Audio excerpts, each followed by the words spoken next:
In today's gospel, we hear two stark, very much a contrast between two stark figures, if you will. And one is speaking to the Lord directly, the other from his heart.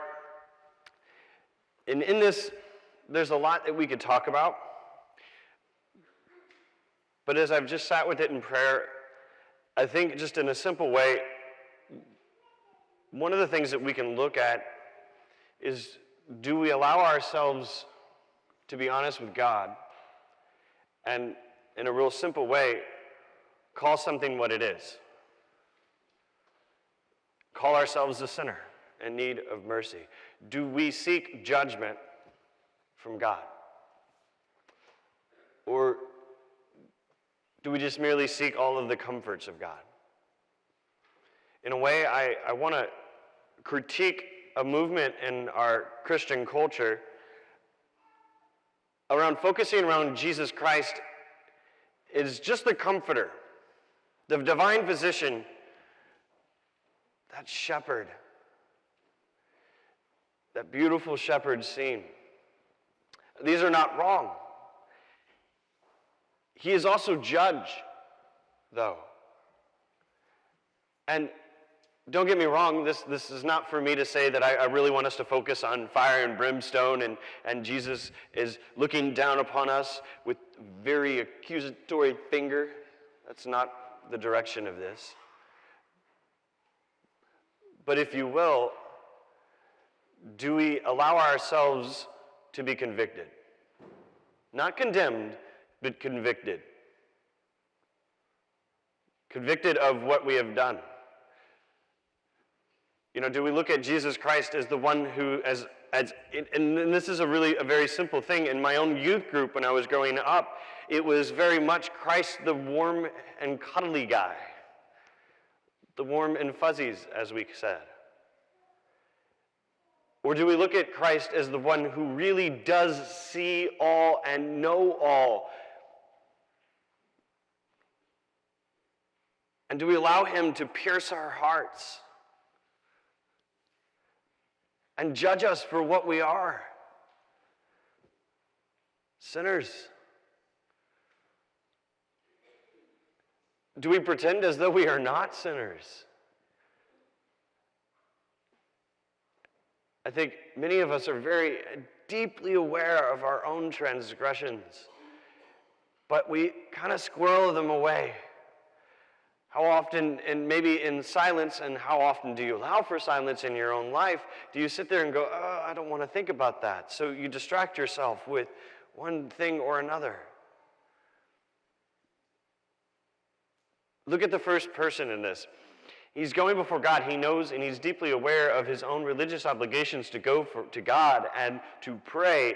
But in the midst of that, he's talking about himself, but he's not really focused on himself. He's listing off the sins of others. I am not like the rest of humanity. Even there, he's distracted from the object at hand, and he's focused on others. The second one kind of gets it right in the sense that he's aware of who he's talking to and who that person cares about, and so he's gazing upon himself, not in a selfish way, but in a self-convicting way. Have mercy on me. Because he knows once he has been convicted, he can then receive the judgment that is due him. And that's where I think most of the time we get it wrong, and that's why we focus on the comfort and the shepherd scenes. Because we're afraid of God the judge. And so we prefer the image of God the shepherd. But if you've ever been around sheep, sheep are not smart. If you think about that pastoral image God keeps using, he's calling you unintelligent. As in you don't see the things the way they are. And sheep, they bite. One of my favorite stories is actually a priest who, he's talking about, he always had this image of sheep, and it's pastoral, and it's nice, and it's cute, and they're cuddly, and the shepherd is kindly, and all of that. Well, that's not actually how that works. Do you know why the shepherd has a staff? Bop. Move. Do you know what happens when, who's seen the image of Jesus Christ with the sheep over his shoulders and he's walking and it's nice and pastoral because that's what the story he's telling? But do you know what happens when you put a sheep over your shoulders? This priest found out. You know what happens? He put a sheep over his shoulders. And he's like, I'm Jesus. This is perfect. I'm just like Jesus. And then guess what the sheep did? Because the sheep doesn't like that. The sheep is losing its mind. And guess what happens when you're afraid? It lost its continence. Let's just put it that way. And released all of its glory upon him. This is what sheep do. This is not the image of the nice and sweet idea. Jesus Christ is saying, I'm willing to take all from you. But if we allow him to take everything from us, we must be allowed to be shepherded. Which means to be led to places that we do not like and treated sometimes the way we would not desire because we are wrong-headed. We're the sheep that's gone astray and needs to be, pull it back. All this is to say that in a really simple way, perhaps we're afraid of allowing our hearts to be convicted because we are afraid of what the judge will do. And that is to misunderstand his love, to misunderstand exactly what kind of judgment he offers. Because as long as we don't allow our hearts to be judged, as long as we do not allow our hearts to be convicted of our sins, and we do not allow that for a rough evaluation of that, yeah, we've messed up. When we don't do that, we do not allow the full power of the cross into our lives. We do not allow Christ the Redeemer to have full sway over everything in our lives. Because if we just focus on the nice, simple pastoral images and we think about Jesus Christ, the physician who cures us and is kind to us, and the Father who loves us, if we just think about those images, we miss out on the power of grace and we cheapen its power.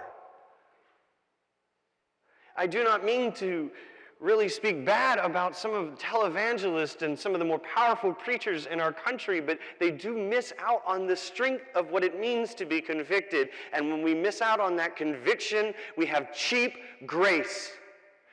Grace without the power of the cross that says, I am your judge and I have judged you worthy of that. That's what we miss out on. When we don't allow Jesus Christ to be our judge, we miss out on his judgment. And his judgment is this cross. You are worthy of that. You don't deserve it, but he wants to offer it to you. And you cheapen grace. It had a price. And that price was his death. And so we just focus on the nice image of that shepherd. And again, it's not wrong. But if that's the only part of the image, we need to zoom out and realize that the shepherd died for that sheep. He did not merely pet it or yank it back. He put his life on the line for you and for me. And that's what we need to focus on for just a moment. That he dies for us, and we have to stand there and allow our hearts to be convicted like the former, not the latter, of the men in this story. I just want to give you an image of what kind of judgment Jesus Christ offers. Again, because we think of judgment and we think of judges and we think of like gavels and you're going to jail and just the raw power of the law that is fair to the point of not seeing hearts. Right? The law doesn't take into account, or often it doesn't take into account intentions, right? It's, did you do bad? All right? Punishment.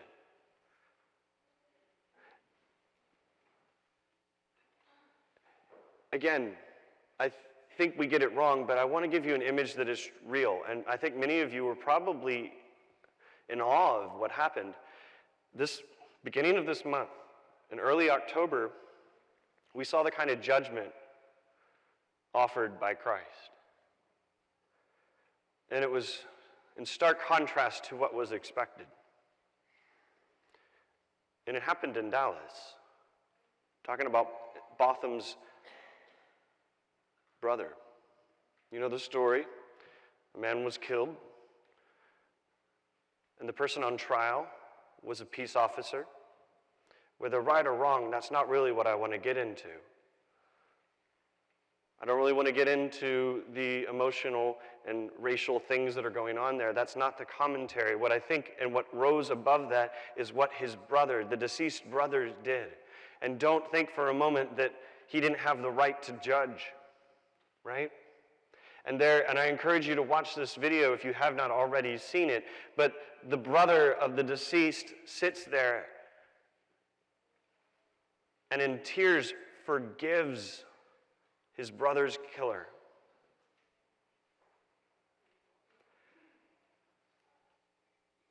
I forgive you. And it changed the nature of the room. But he did even more.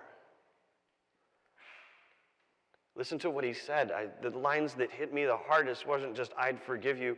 I don't wish any bad for you, he said. I wish you're good. And then he asked to hug her. That's the kind of judgment Jesus Christ offers. But it's coming from a place of a brother who loves us.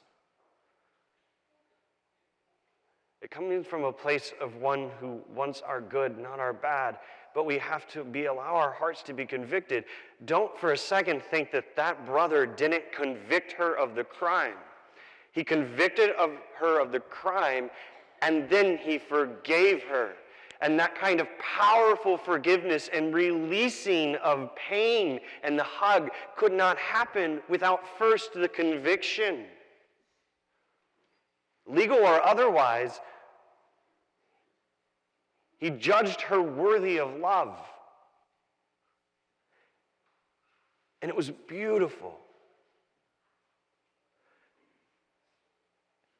And that's what I want to usher our hearts into today. If you want that kind of beauty in your life and the power of the cross in your life, you have to first let your heart be convicted.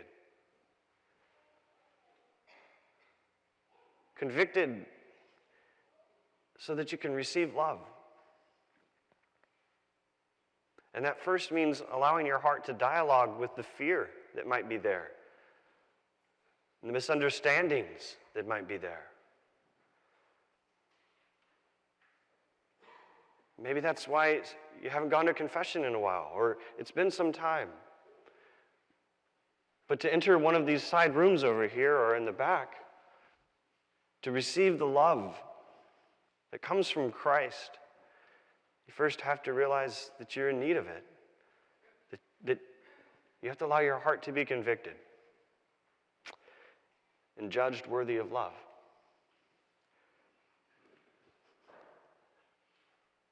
I used to be afraid of going to confession, my own, all the time.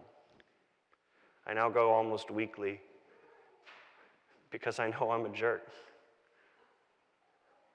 I joke about that, but I'm deep in need of love. I'm a sinner. And mercy has had its way with me. I'm less of a jerk now than I was when I began. And my invitation is to you to join that, to journey into love's power. Because don't for a second forget who you're talking to in that moment. It's not me. He's the one who death bowed to, who wants to walk with you. And that is powerful. He's the one who saw you and said, yeah, not only do I see you for what you are, but I'll buy that. And he bought the farm for you.